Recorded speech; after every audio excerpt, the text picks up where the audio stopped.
Existen lugares en el mapa donde la vida humana parece cotizar a la baja, donde la violencia se ha convertido en un ruido de fondo tan constante que ya nadie lo escucha hasta que grita demasiado fuerte. Ecatepec de Morelos, en el Estado de México, es uno de esos lugares, una jungla de asfalto y hormigón gris, densamente poblada, donde las mujeres aprenden desde niñas a caminar rápido, a no mirar a los ojos a los desconocidos y a tener miedo de las sombras. En este escenario de supervivencia diaria, en el año 2018, operaba una pareja que parecía invisible. No eran narcos armados hasta los dientes, ni pandilleros tatuados. Eran una pareja común, de aspecto humilde, casi desaliñado, que empujaba un carrito de bebé por las calles polvorientas de la colonia Jardines de Morelos. Nadie sospechaba de ellos. ¿Quién podría temer a una mujer bajita y sumisa y a su marido, un hombre delgado que vendía quesos y ropa usada en los tianguis? Pero detrás de esa fachada de pobreza inofensiva,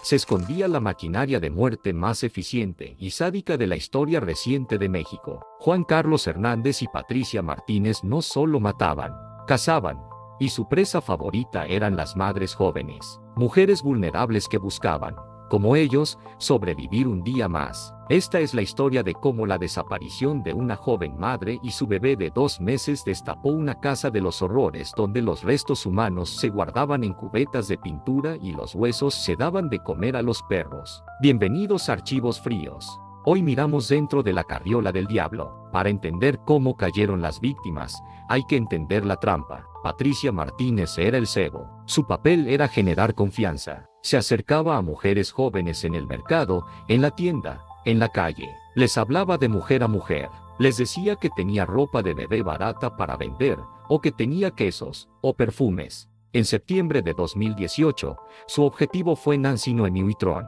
Nancy tenía 28 años. Era madre soltera de 3 hijos. El más pequeño, una bebé llamada Valentina, tenía apenas 2 meses de vida. Nancy vivía al día, luchando por sacar adelante a su familia. Patricia se ganó su confianza. Le dijo que tenía ropa bonita que sus propios hijos ya no usaban y que se la podía regalar o vender muy barata. La oferta, en un lugar donde cada peso cuenta, era irresistible. El 6 de septiembre, Nancy salió de su casa con su bebé Valentina en brazos. Le dijo a su familia que iba a ver a una amiga que le iba a dar cosas para la niña. Caminó hacia la calle Playa de la Cuesta, una callejuela estrecha y gris donde vivía la pareja. Fue la última vez que la vieron con vida. La desaparición de Nancy no fue un evento silencioso. Su familia, al ver que no regresaba y que su teléfono estaba apagado, entró en pánico. Sabían que Nancy jamás abandonaría a sus otros 2 hijos mayores. Sabían que algo malo había pasado. Fueron a la fiscalía y, como ocurre trágicamente en México, se toparon con la burocracia inicial. Hay que esperar 72 horas. Seguro se fue con el novio. Pero la familia de Nancy no se rindió. Empezaron a investigar por su cuenta. Rastrearon las últimas llamadas de Nancy. Rastrearon sus últimos mensajes. Y todo apuntaba a un número de teléfono. El número de la vendedora de ropa. La Policía de Investigación del Estado de México, presionada por la ola de feminicidios que azotaba la región, decidió tomarse el caso en serio. Rastrearon la geolocalización del celular de Nancy. La última señal moría en la colonia Jardines de Morelos, específicamente, cerca de una casa de aspecto abandonado, sin pintar, con ventanas oscuras. Los agentes montaron un operativo de vigilancia discreta. Se estacionaron cerca de la casa, observaron, vieron entrar y salir a un hombre y una mujer, Juan Carlos y Patricia. Parecían normales, pobres, sucios, pero normales. Sin embargo, había algo en su comportamiento que encendió las alarmas de los detectives experimentados. Salían a horas extrañas, y siempre llevaban algo, bolsas negras, o una carrito de bebé. El 4 de octubre de 2018, casi un mes después de la desaparición de Nancy, los agentes decidieron que era el momento de actuar. Vieron a la pareja salir de la casa. Juan Carlos empujaba la carriola. Patricia caminaba a su lado. Parecían una familia saliendo a pasear. Pero los agentes sabían que Nancy había desaparecido con un bebé. La esperanza de la policía era que el bebé que llevaban en esa carriola fuera la pequeña Valentina, viva. Esa esperanza fue lo que los impulsó a interceptarlos en medio de la calle. ¡Alto ahí! Policía de investigación. La pareja se detuvo. No corrieron. Juan Carlos miró a los policías con una calma inquietante. Los agentes se acercaron a la carriola, esperando ver la cara de una niña de 3 meses. Levantaron la manta que cubría el interior, antes de revelarte lo que encontraron bajo esa manta. Una imagen que traumatizó a los propios policías y que reveló la verdadera naturaleza de estos monstruos. Quiero pedirte que te unas a nuestra comunidad. Casos como el de Ecatepec nos recuerdan que el mal puede estar en la puerta de al lado. Si valoras el periodismo de investigación criminal, suscríbete a Archivos Fríos y activa la campana. Ayúdanos a que estas historias no se olviden en la oscuridad. Cuando el agente levantó la manta de la carriola, el tiempo se detuvo en esa calle de Ecatepec. No había un bebé, no había pañales, ni biberones, ni juguetes. Lo que había dentro del compartimento del carrito eran bolsas de plástico, bolsas negras, pesadas, que desprendían un olor metálico y dulce que cualquier policía de homicidios reconoce al instante, el olor de la muerte. Al abrir las bolsas, el horror se materializó. Eran restos humanos, trozos de carne fresca, extremidades seccionadas. No era la bebé Valentina, eran los restos de una mujer adulta. Más tarde se confirmaría que esos restos pertenecían a Nancy Noemí, la madre desaparecida. La pareja no estaba paseando a un niño. Estaban yendo a tirar los restos de su madre a un terreno baldío cercano, como quien tira la basura orgánica. La reacción de Juan Carlos Hernández ante el hallazgo fue lo que realmente asustó a los oficiales. No hubo pánico, no hubo negación, hubo una indiferencia psicopática. Sí, es ella, admitió, como si hablara del clima. Inmediatamente, la pregunta urgente, la pregunta que quemaba en la garganta de los policías era, ¿dónde está la bebé? ¿Dónde está Valentina? Si acababan de encontrar a la madre descuartizada en un carrito, el destino de la niña parecía sellado. Pero Juan Carlos y Patricia dieron una respuesta que abrió una nueva dimensión en el caso, una dimensión de tráfico humano.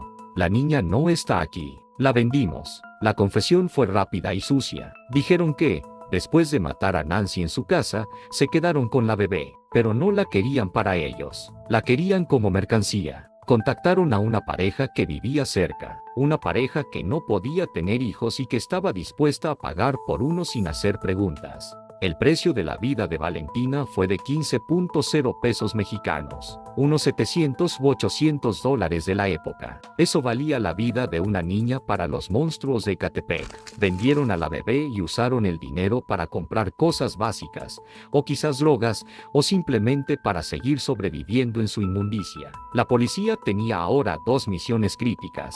Primero, asegurar a los asesinos y entrar en la casa de la calle Playa de la Cuesta para ver qué más escondían. Segundo, y más urgente, recuperar a la niña antes de que desapareciera en la red de tráfico de menores o fuera sacada de la ciudad.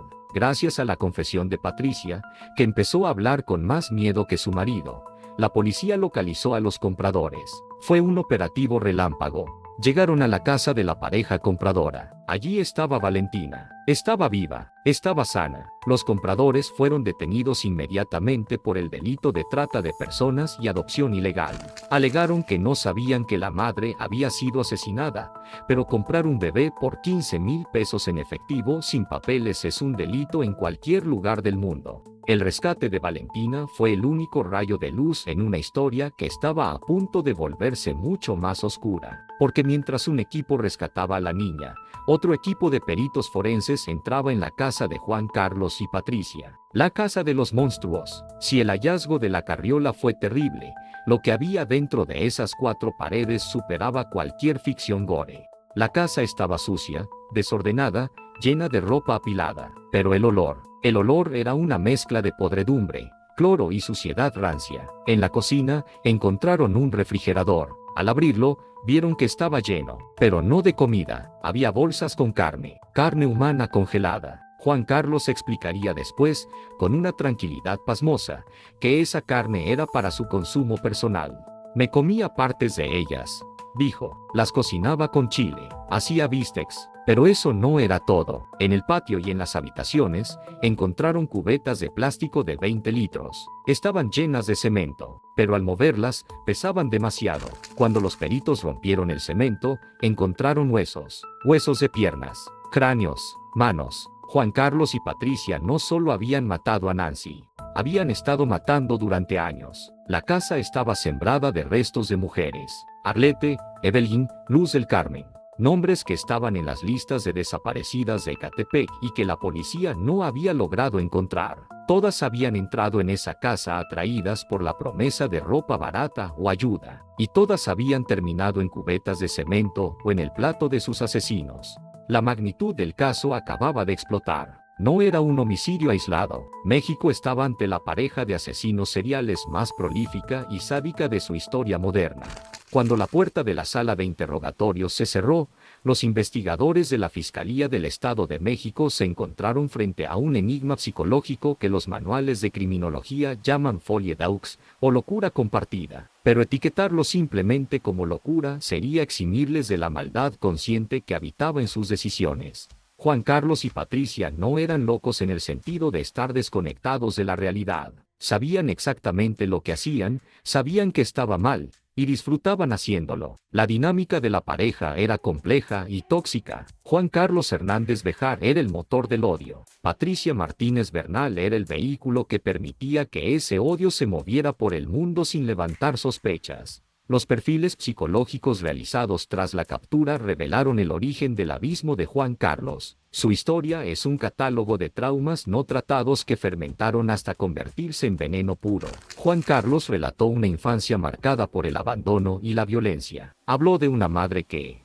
según él, lo maltrataba, lo humillaba y lo obligaba a presenciar sus relaciones sexuales con diferentes hombres. Este trauma infantil cristalizó en una misoginia patológica, un odio visceral y profundo hacia las mujeres. Para Juan Carlos, las mujeres no eran seres humanos, eran la representación de todo lo que le había hecho daño. Eran el enemigo. En su mente retorcida, matar mujeres no era un crimen, era una venganza, una forma de purgar el mundo, un acto de justicia divina distorsionada. Se veía a sí mismo como un limpiador. Patricia, por otro lado, presentaba un perfil diferente. Tenía un retraso mental leve, según los primeros informes, y una personalidad extremadamente dependiente y sumisa. Juan Carlos la dominaba por completo. Él era su mundo, su guía, su Dios. Pero no nos equivoquemos pensando que Patricia era una víctima inocente obligada a actuar a punta de pistola. La evidencia mostró que ella participaba activamente y con voluntad. Ella era la que seleccionaba a las víctimas. Ella era la que usaba su apariencia inofensiva para ganarse su confianza. Ella era la que abría la puerta. Y lo más aterrador, ella estaba presente durante los asesinatos. Juan Carlos confesó que, en ocasiones, tenían relaciones sexuales mientras los cuerpos de las víctimas yacían en la misma habitación, o incluso realizaban actos de necrofilia. Patricia no solo toleraba el horror, se había adaptado a él. Había normalizado el descuartizamiento como parte de su rutina doméstica, integrándolo entre cocinar y cuidar a sus propios hijos que vivían en esa misma casa, respirando ese aire viciado. El modus operandi era siempre el mismo, una coreografía de la muerte ensayada a la perfección. Patricia atraía a la víctima a la casa con la promesa de venta de productos. Una vez dentro, en la supuesta seguridad del hogar, Juan Carlos atacaba, usaba la fuerza bruta. Un golpe, una llave de lucha, o un arma blanca. La primera víctima que confesaron fue en 2012. Desde entonces, no pararon. Mataban por placer, sí, pero también mataban por lucro. La venta de los huesos a santeros practicantes de rituales oscuros y la venta de los bebés eran una fuente de ingresos. Habían convertido el feminicidio en un modelo de negocio sostenible. Vivían de la muerte. Comían de la muerte. Antes de escuchar las frases exactas que Juan Carlos le dijo al psiquiatra, frases que demuestran que no hay rehabilitación posible para alguien así, quiero pedirte que te suscribas al canal. Analizar la mente de estos criminales es un viaje duro, pero necesario para entender que el peligro a veces sonríe. Si valoras este contenido, dale like y activa la campana. Tu apoyo nos permite seguir mirando donde nadie más quiere mirar. La relación entre ellos era simbiótica. Juan Carlos necesitaba a Patricia para conseguir a las mujeres. Patricia necesitaba a Juan Carlos para sentirse protegida y dirigida. Se retroalimentaban. Si uno hubiera estado solo, quizás no habrían llegado tan lejos. pero juntos se convirtieron en una máquina imparable. Los vecinos los describían como una pareja tranquila, a veces cariñosa entre ellos. Esa normalidad exterior es lo que hace que el caso de Ecatepec sea tan indigesto. Nos obliga a aceptar que los monstruos pueden amar, pueden tener hijos, pueden pasear por la calle y pueden saludarnos, mientras en su mente están calculando cuánto pesa nuestro fémur. El interrogatorio psiquiátrico de Juan Carlos Hernández es uno de los documentos más escalofriantes de la historia judicial de México. El psiquiatra de la fiscalía se sentó frente a él, esperando encontrar a un hombre arrepentido, o al menos a alguien que intentara fingir locura para reducir su pena. Pero Juan Carlos no fingió nada. Habló con una claridad lúcida, con una articulación sorprendente para su nivel educativo, y con un orgullo que desarmó a los médicos. Cuando le preguntaron por qué lo hacía, Juan Carlos no buscó excusas. Dijo, si salgo, voy a seguir matando mujeres. Solamente mujeres. Lo dijo mirando a los ojos del doctor. Sin temblar, explicó que sentía una necesidad física de hacerlo, que cuando mataba, sentía alivio, paz. Pero la frase que se grabó a fuego en la memoria de México fue su declaración de prioridades morales. Prefiero que mis perritos coman carne de esas mujeres a que ellas sigan respirando mi oxígeno. Para Juan Carlos, la vida de sus perros callejeros valía más que la vida de una madre joven.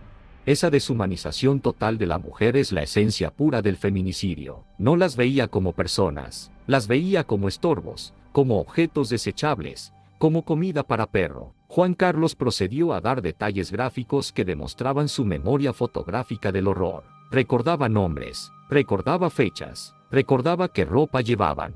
Habló de cómo procesaba los cuerpos. Explicó que no podía enterrar a todas en la casa porque se le acababa el espacio, así que ideó un sistema de eliminación. Cortaba la carne y la cocinaba para reducir el volumen y el olor, o para dársela a los perros. Los huesos más grandes los vendía, los huesos pequeños los trituraba o los tiraba en terrenos baldíos cercanos, esparciéndolos para que parecieran basura. Habló de una víctima en particular, Arlette Samantha Holguín, desaparecida en abril de 2018. Juan Carlos describió cómo la mató en el sofá de su sala. Describió cómo Patricia ayudó a limpiar. Y describió cómo, después de matarla, se prepararon unos bistecs con su carne. El canibalismo no era un ritual místico para él como en el caso de los narcosatánicos. Era un acto de dominación final y, en su lógica retorcida, una forma de ahorrar dinero en comida. La frialdad de Juan Carlos llegó al punto de burlarse de las autoridades. Les dijo que si no lo hubieran atrapado con la carriola, él habría seguido matando hasta que el cuerpo le aguantara. No tenía planes de parar, no tenía remordimientos. Se quejó de que la policía le había quitado su trabajo. Los psiquiatras diagnosticaron un trastorno de personalidad antisocial severo, psicopatía y sadismo sexual, pero declararon que era imputable, es decir, sabía distinguir el bien del mal, sabía que matar era ilegal, simplemente no le importaba, era apto para ir a juicio, no a un hospital psiquiátrico, sino a una prisión de máxima seguridad. La confesión de Juan Carlos fue tan detallada que permitió a la policía encontrar restos en un terreno baldío cercano que él señaló. Fueron allí y encontraron más huesos. Huesos que habían sido quemados por el sol y roídos por animales. Eran las mujeres que no cupieron en las cubetas de cemento. Eran las sobras de su masacre. Patricia, en sus interrogatorios, intentó jugar la carta de la víctima. Dijo que tenía miedo, pero los videos de seguridad, los testimonios de los vecinos y su propia participación activa en la venta de la bebé Valentina contaban otra historia. Ella no era una espectadora, ella era la guardiana del secreto. Juntos, habían creado un ecosistema cerrado donde la muerte era la única moneda de cambio. Y ahora, con todas las cartas sobre la mesa, con la libreta azul decodificada y los restos de ADN identificados, el sistema judicial mexicano tenía que responder con una sentencia que estuviera a la altura del infierno que habían desatado. En las siguientes partes, veremos el desenlace judicial, la acumulación de condenas históricas y qué pasó con los hijos de la pareja. Los niños que crecieron viendo a sus padres cocinar carne extraña en la estufa de la cocina. Cuando la fiscalía dimensionó lo que Juan Carlos había confesado, comprendieron que no se enfrentaban a una escena del crimen convencional. La casa de la calle Playa de la Cuesta no era simplemente el lugar donde murieron mujeres. Era un osario estructural. Juan Carlos y Patricia no habían enterrado cuerpos enteros. Habían procesado a sus víctimas con tal nivel de destrucción que la recuperación de los restos requirió un enfoque científico similar al de una excavación arqueológica. No bastaba con mirar por encima, había que demoler. Durante semanas, un equipo multidisciplinario de peritos, antropólogos forenses, bomberos y binomios caninos trabajó dentro de la vivienda. Tuvieron que levantar el suelo de cemento del patio, tuvieron que romper las paredes de la cocina, tuvieron que tamizar la tierra de las macetas, y lo que encontraron superó la capacidad de asombro de una nación acostumbrada a la violencia. El conteo final oficial fue de 4.600 restos óseos. No eran esqueletos completos, eran miles de fragmentos pequeños, calcinados, cortados y triturados. Juan Carlos se había asegurado de que reconstruir a las víctimas fuera un rompecabezas imposible. Entre los huesos, aparecieron los trofeos que no había podido vender o destruir, credenciales de elector, ropa interior, zapatos y maquillaje, objetos que permitieron poner nombre y apellido a la masacre. Se identificó plenamente a Arlette Samantha Holguín, de 22 años, vecina que desapareció cuando iba a recoger a sus hijos al kinder.